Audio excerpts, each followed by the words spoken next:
Hello hello guys, कैसे हैं आप सभी। सो गाइस, आज पहुंच चुके हैं हम लोग एसएससी सीजीएल के सेट नंबर 35 पर।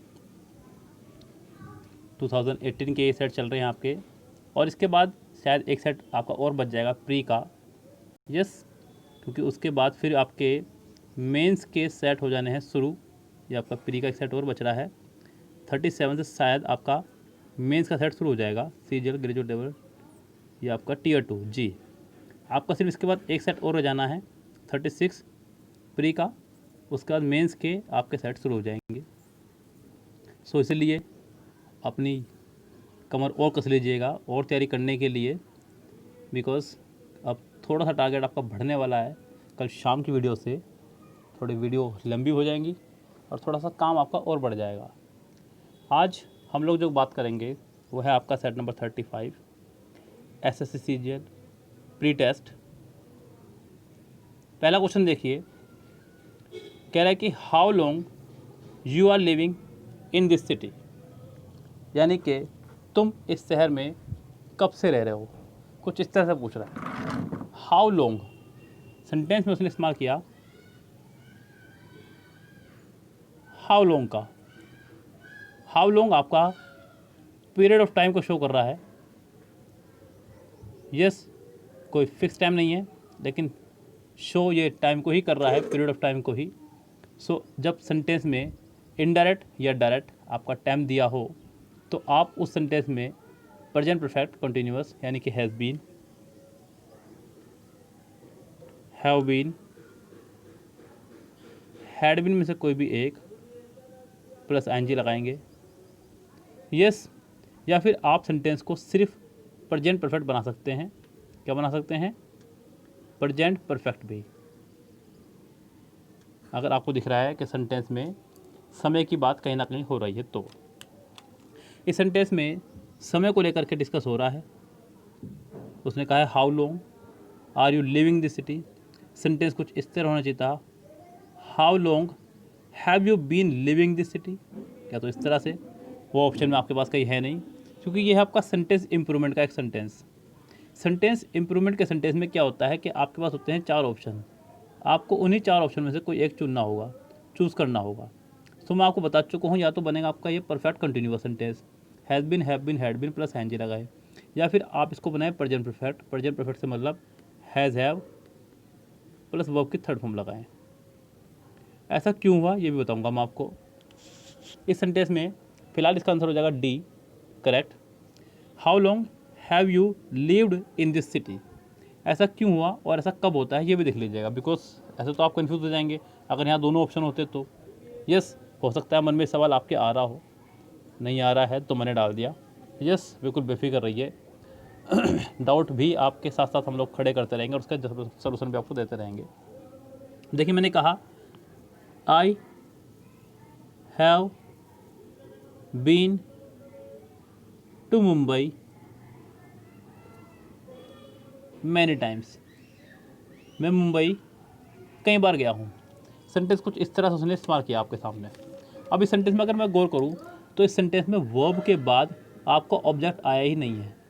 ये एक प्रपोजिशन पार्ट है। क्या है ये? आपका एक प्रपोजिशन पार्ट है। और जब सेंटेंस में ऑब्जेक्ट ना हो, जब सेंटेंस में ऑब्जेक्ट ना हो तो सेंटेंस में टाइम होने के बाद भी, सेंटेंस में टाइम होने के बाद भी आप उसे बनाएंगे प्रेजेंट परफेक्ट। क्या बनाएंगे? Present perfect. अगर सेंटेंस में ऑब्जेक्ट ना हो तो। सेंटेंस में अगर ऑब्जेक्ट है तब आप उसे बनाएंगे प्रेजेंट परफेक्ट कंटिन्यूअस में। किस में? प्रेजेंट परफेक्ट कंटिन्यूअस में। अगर उसमें ऑब्जेक्ट है तो। ऑब्जेक्ट नहीं है तो इस तरह से। अगर इस सेंटेंस की मैं बात करूँ तो सेंटेंस में यहाँ था हाउ लॉन्ग हैव यू, अब मैं सही करके लिख रहा हूँ, लिव्ड इन दिस सिटी। तो इस सेंटेंस में अगर हम लोग बात करें, जिक्र करें, तो यहाँ पे भी सेंटेंस वर्ब पे ख़त्म हुआ है, ऑब्जेक्ट है ही नहीं। ये आपका एक प्रपोजिशनल पार्ट है, सेंटेंस वर्ब पे ख़त्म हो गया है। अगर यहाँ पे इसके बाद कोई ऑब्जेक्ट हो रहा होता तो आपको यहाँ पे फिर has been, have been, had been में से कोई एक प्लस आईएनजी का इस्तेमाल करना होता, इस तरह से। जैसे कि मैं अब आपको बता रहा हूँ एक सेंटेंस। उसने कहा सेंटेंस आपका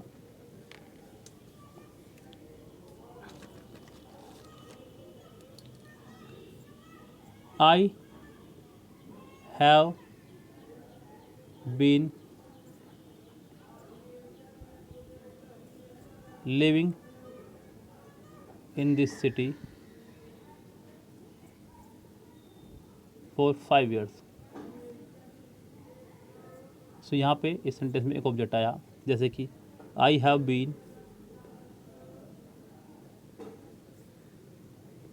टीचिंग इंग्लिश।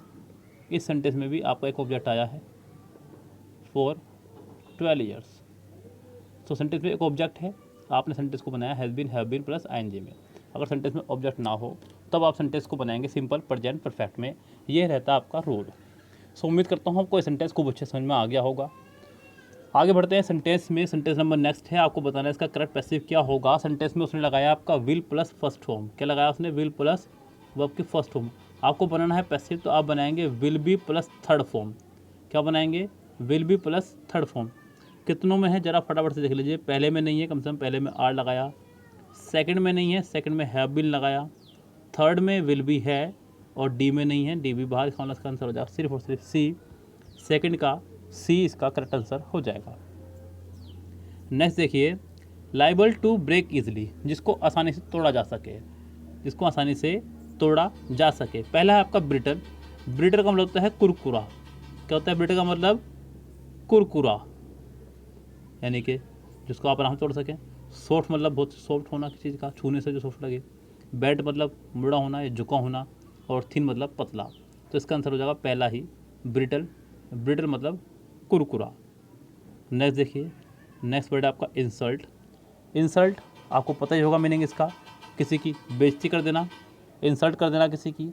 आपको बताना है इसका अप्रोप्रिएट सिनोनिम्स। सो पहला ऑप्शन है रिमूव। रिमूव का मतलब होता है हटाना। अगला ऑप्शन है अप्लाई, यानी किसी के लिए अप्लाई करना। नेक्स्ट ऑप्शन है ऑफर, किसी को प्रदान करना कोई चीज़। और डी ऑप्शन है आपको ऑफेंड, अपमानित करना।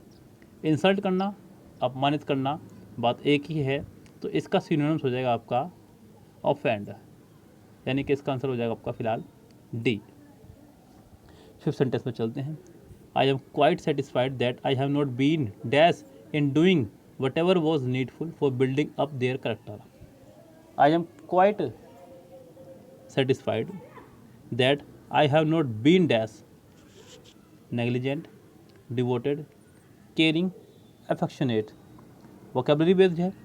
पहला है नेग्लिजेंट, NEGLIGENT, यानी कि लापरवाह। नेग्लिजेंट यानी कि लापरवाह। अगला है डिवोटेड। डिवोटेड का मतलब होता है समर्पित या भक्त। नेक्स्ट है आपका केयरिंग। केयरिंग मतलब ध्यान रखने वाला। और नेक्स्ट वर्ड है आपका अफेक्शनेट, AFFACTIONATE, अफेक्शनेट, यानी कि जिसके अंदर प्यार कूट कूट के भरा हो, इसने भरा। I am quite satisfied that I have not been negligent in doing whatever was needful for building up their character. मैं क्वाइट सेटिस्फाइड हूँ कि मैं जरा भी लापरवाह नहीं हूँ वो करने में जिसकी ज़रूरत है उनका करियर को बिल्ड करने में। यानी कि इस सेंटेंस का ऑप्शन हो जाएगा आपका पहला ही सही, नेग्लिजेंट, लापरवाह नहीं हूँ, ये कहना चाह रहा है। सेंटेंस का पहला ऑप्शन हो जाएगा करेक्ट, यानी कि फिफ्थ का आंसर हो जाएगा आपका ए सही। चलते हैं नेक्स्ट सेंटेंस पे। नेक्स्ट सेंटेंस आपका सिक्स सेंटेंस, आपको लगाना है सही सीक्वेंस में। कह रहा है कि he would sit at the edge of her mother's bed and star in to her crib. Stare है into her crib। Arvind bumbled down the interminable corridor, suddenly reminded of his daughter in the days after she was born. As a proportion to the fragment of life his daughter had seen, an hour was a vast, sprawling space. Some days he would imagine the world, though through her eyes, and he would feel in his heart how long an hour actually was। Sentence का पहला part देखिए। Sentence में सबसे पहले B part में main subject आपका अरविंद आया है, बाकी बार बार उसी के लिए उसने ही का इस्तेमाल किया है। यस, तो आपका पहला सब्जेक्ट हो जाएगा आपका बी, यानी कि सेंटेंस की स्टार्टिंग होगी बी से। बी आपका दो में है, BCDA या फिर BADC। दो सेंटेंसेस में आपका बी से शुरू हुआ सेंटेंस, ये तो कन्फर्म है कि सेंटेंस का आंसर बी से शुरू होगा। अब बी के बाद सी आएगा या बी के बाद ए आएगा, ये फैसला लेना होगा आपको सेंटेंस को ढंग से पढ़ने के बाद। ध्यान दीजिएगा। Arvind bumbled down the interminable corridor, suddenly reminded of his daughter in the days after she was born. Yes, ये आपका हो सेंटेंस। सी पढ़िए। As a proportion to the fragment of life his daughter had seen an hour was a vast sprawling space. A पढ़िए। He would sit at the edge of her mother's bed and stare in to her crib. Some days he would imagine the world through her eyes and he would feel in his heart how long an hour actually was as a proportion। आपका देखें यहाँ पे B के बाद E, A और A के बाद D और D के बाद C होना चाहिए था। मैं देख रहा हूँ यहाँ पे B के बाद मुझे A नज़र आ रहा है और A के बाद D करेक्ट रहेगा। C सेंटेंस का सबसे लास्ट पोर्शन होगा, यानी कि इस सेंटेंस का आंसर हो जाएगा B करेक्ट। नेक्स्ट देखिए, आपको बताना है कि इनमें से कौन सा करेक्टली स्पेल्ड है। 4 वर्ड, चारों वर्ड की स्पेलिंग, यानी कि एक ही वर्ड है, उस वर्ड की स्पेलिंग को अलग अलग तरह से दिया हुआ है। आपको सही स्पेलिंग के देखना है अपने खुद से और फिर आपको मैच कर लेनी है उसकी स्पेलिंग से। हालांकि ज़्यादा हार्ड वर्ड नहीं है, आपने भी सुना हो कई बार, मेंशन नोट बोल देते हैं कई बार, मेंशन और स्पेलिंग मैच कीजिए तो आप पाएंगे कि इसका आंसर बी है। यस, मेंशन मतलब कहना, मेंशन मतलब कहना, तो इसका आंसर हो जाएगा आपका बी करेक्ट। सेंटेंस नंबर 8 देखिए। 8, the female ostrich guards the nest at night and the male guard it in the day. जो फीमेल ऑस्ट्रिच है वो अपने घोंसले का ध्यान रखती है रात में, और जो मेल ऑस्ट्रिच है वो ध्यान रखता है घोंसले का दिन में। ये कहना चाह रहा है। अब जरा ध्यान दीजिएगा, उसने फीमेल के लिए इस्तेमाल करा गार्ड्स का, GUARDS, यानी कि वर्ब की फर्स्ट फॉर्म में एस या ES लगाया, यानी कि सिंगुलर वर्ब लगाई। कुल मिला के बात यह है। जबकि द मेल की भी स्पेलिंग वही है जो फीमेल की थी, बस वहाँ पे फीमेल था या मेल है, इसके लिए उसने सिंगुलर वर्ब लगाई गार्ड, जो कि गलत है। यहाँ गार्ड्स ही होना चाहिए था। यस, करेक्ट आंसर होता guards it during the day, जो कि सिर्फ और सिर्फ सी में है। इसका आंसर आपका हो जाएगा correct C. The female ostrich guards the nest at night and the male guards it in the day, यानी कि इस सेंटेंस का आंसर आपका हो जाएगा सी करेक्ट। नेक्स्ट देखिए, नेक्स्ट क्या कह रहा है। नेक्स्ट है आपका वोकेबलरी बेस्ड प्रोग्रेसिव। प्रोग्रेसिव कौन होता है? प्रगतिशील। यस, आगे को बढ़ना, प्रोग्रेस करना। आपको बताना है इसका एंटोनियम्स, यानी कि उल्टा। हमारे पास पहला मीनिंग है कंजर्वेटिव। कंजर्वेटिव मतलब कोई ऐसा व्यक्ति जिसके विचार बहुत सूक्ष्म हो, अपनी परंपरा को लेकर के, अपनी संस्कृति को लेकर के बहुत ही कट्टर हो, उसको बोलते हैं कंजर्वेटिव। रिपीटेड का मतलब होता है दोहराना। रिपीटेड मतलब किसी बात को दोहराना, उसे बोलते हैं आप लोग रिपीटेड। अगला है आपका अरिस्टोक्रेटिक। अरिस्टोक्रेटिक का मतलब होता है कोई अच्छे परिवार से होना, कुलीन होना, सम्रांत, अच्छे परिवार से। मूविंग मतलब बढ़ता हुआ, चलता हुआ। हालांकि मूविंग इसका सिनोनिम्स हो जाएगा, जो आपको नहीं बताना है। आपको बताना है इसका एंटोनियम्स, तो इसका एंटोनियम्स हो जाएगा आपको कंजर्वेटिव। क्योंकि प्रोग्रेसिव का मतलब होता है आगे बढ़ना, कंजर्वेटिव ऐसा व्यक्ति जो अपने प्रथाओं में चिपका पड़ा हो। आप लोग जब भी कुछ आगे बढ़े तो कहे कि नहीं हम लोगों ने ऐसा नहीं किया था, आप भी नहीं ऐसा करेंगे, तो ऐसा कोई व्यक्ति, तो इसका आंसर हो जाएगा आपका ए ही करेक्ट। यस, नेक्स्ट देखिए। Select the word which mean the same as the group of words given. Impossible to satisfy, जिसको सेटिस्फाई करना बिल्कुल इम्पॉसिबल हो। Satisfactory, satisfiable, content, insatiable. इसका आंसर हो जाएगा आपका डी करेक्ट, इनसेटिएबल। नेक्स्ट देखिए। Rudra was laughed at by all his friends when he wore his socks inside out. Sentence का फॉर्मेशन अगर आप देखें तो पहला हिस्सा उसने पैसिव बनाया हुआ है, वॉज प्लस थर्ड फॉर्म लगाई है, और नेक्स्ट हिस्सा उसने आपका सिंपल बनाया हुआ है, सेकंड फॉर्म लगाई है। आपको उसको बनाना है एक्टिव। आपका जो पहला हिस्सा है उसने जो लगाया was verb plus third form, was laughed. आप इसे सिंपल एक्टिव बनाइए, आपको ढूंढनी सिर्फ और सिर्फ सेकंड फॉर्म। क्या ढूंढनी है? Second form. आप पहले उसको ढूंढिए वो कितनों में है, कम से कम फर्स्ट में नहीं है। जो रेस से बाहर है पहले उनको निकालते चले जाइए और आगे बढ़ते चले जाइए। यस बी में भी उसने सिस्टम चेंज कर दिया, वर लाफिंग कर दिया। सी में विल भी आ गया है। अब आपके पास मजबूरी और ज़रूरत दोनों है कि आपको डी आंसर लगाना पड़ेगा। इस सेंटेंस का करेक्ट आंसर हो जाएगा आपका डी, एकदम सही।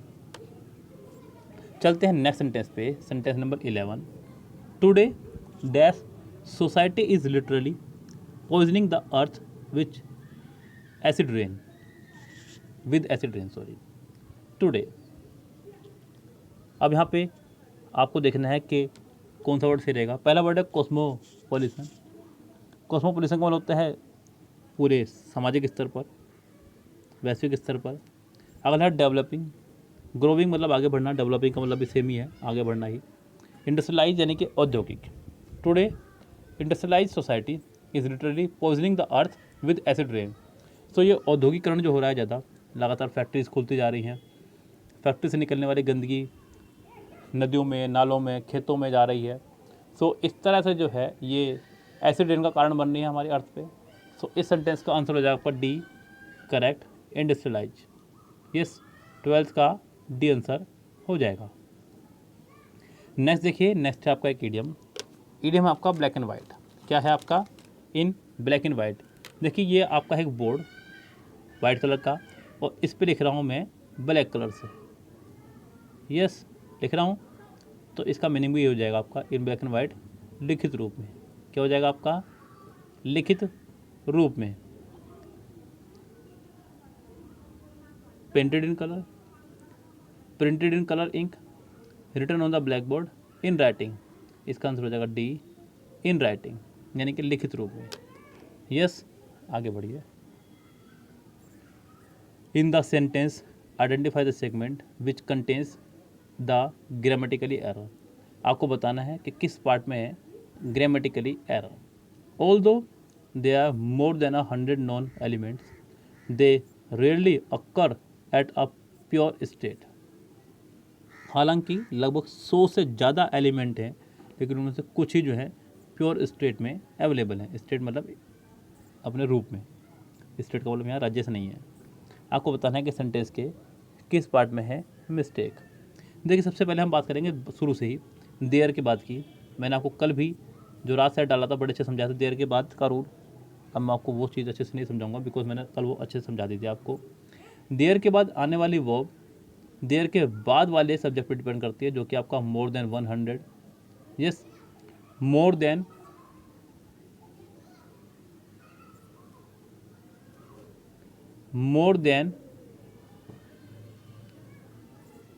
वन हो साथ में और फिर सब्जेक्ट हो तो सिंगुलर वर्ब। लेकिन यहाँ वन नहीं है, यहाँ पे एलिमेंट्स है। एलिमेंट्स आपका प्लूरल है, इसलिए उसने लगाया आपका प्लूरल वर्ब। ये एक बड़ा प्यारा स्ट्रक्चर है आपका मोर देन वन का। More than one, singular subject, singular verb, more, plural subject, फिर देन, फिर वन, फिर प्लूरल वर्ब। समझाऊंगा किस दिन इसको आराम से आपको वीडियो में, बिल्कुल बेफिक्र रहिए। इन सब चीज़ों की वीडियो मैं बनाऊंगा आपके लिए बहुत जल्दी ही, कोशिश करता रहूँगा। तो यहाँ पे ये पार्ट तो पर ठीक है। They rarely occurs at a pure state की जगह आपको यहाँ करना होगा in a pure state, in a pure state. इसका आंसर हो जाएगा आपका करेक्ट यहाँ पे सी। नेक्स्ट देखिए, you may left the class when you have completed the test. Sentence आपको कनेक्ट हुआ है व्हेन से। किससे? व्हेन से। व्हेन के पिछले वाला पार्ट है आपका मे में। मे आपकी एक मॉडल वर्ब है। क्या आपकी एक मॉडल वर्ब है, और ये आपको पता ही है कि मॉडल वर्ब के साथ हमेशा आया करती है वर्ब की फर्स्ट फॉर्म। क्या आया करती है? वर्ब की फर्स्ट फॉर्म। जब कुछ ने लगा है you may left, third form, आपको यहाँ लगाना होगा you may leave, you may leave. Modal verb के साथ आप थर्ड फॉर्म का इस्तेमाल नहीं कर सकते। इस सेंटेंस में मे के बाद लेफ्ट गलत है, ये तो सबको पता ही होगा बहुत अच्छे से। इसका आंसर हो जाएगा आपका डी करेक्ट। 16 सेंटेंस देखिए, फिर से आपका ये सेंटेंस को सीक्वेंस में लगाना है। कह रहा है कि, एक सेकंड दीजिए,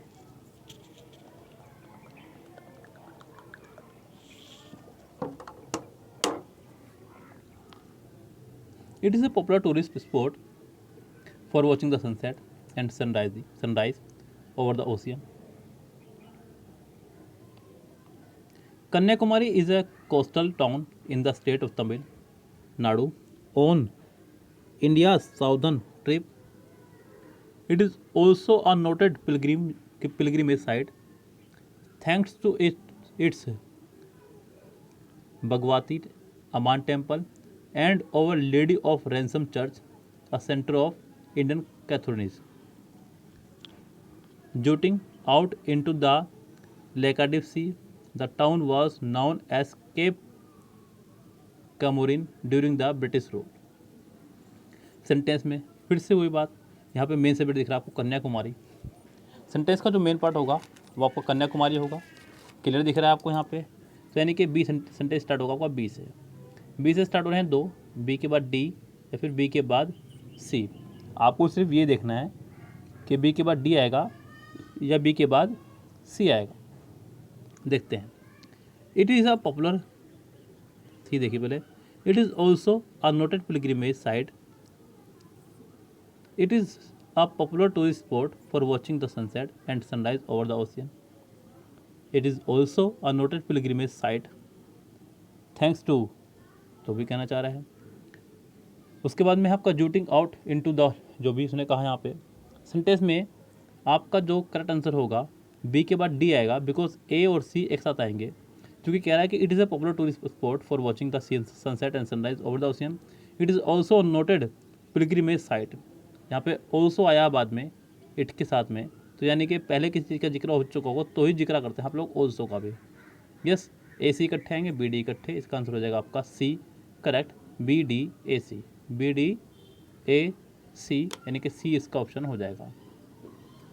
नेक्स्ट देखिए, नेक्स्ट आपका एक इडियम है, the invigilator did not know that the two boys were exchanging notes under his nose. Under his nose यानी कि बिल्कुल आपकी आंखों के सामने, आपकी आंखों के सामने, किसी के ठीक सामने। रिटन इन स्मॉल लेटर्स, जी नहीं।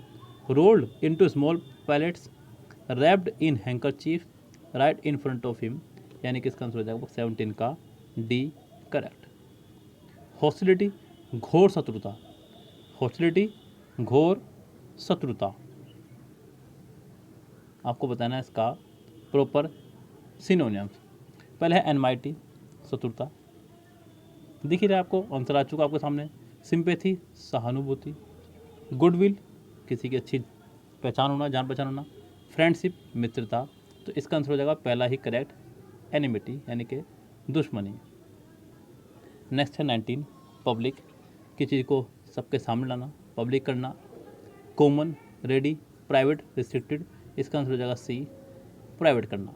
ये तो यूट्यूब में भी एक ऑप्शन है हमारा, हम लोग जब वीडियो अपलोड करते हैं तो हमारे पास ऑप्शन आता है पब्लिक करने का वीडियो को और प्राइवेट करने का। प्राइवेट वो वीडियो जिन्हें सिर्फ हम देख सकते हैं, या फिर वो जो वीडियो के लिए अलग से चार्ज पे कर रहे हैं, और पब्लिक वो जिसे आप लोग सब देखते हैं। यस, सब लोग जो देखते हैं वीडियो वो पब्लिक, कुछ ही लोग जो पेड मेंबरशिप ले रखी है देखते हैं उसको बोलते हैं कुछ प्राइवेट वीडियो। यस, वो सिर्फ उन्हीं के फ़ोन में चलेगी जिन्होंने पैसे दे रखे हैं। इस तरह से ये यूट्यूब के अंदर बड़ा अच्छा फंक्शन है एक। सेंटेंस नंबर 20 देखिए, select the correctly spelled word, आपको यहाँ पे फिर से करेक्टली स्पेल्ड वर्ड बताना है। हालांकि इस बार सभी वर्ड अलग अलग हैं, पहले क्या था एक ही वर्ड को अलग अलग तरह से लिख के दिया गया था, यहाँ पे अलग अलग वर्ड दिए गए हैं।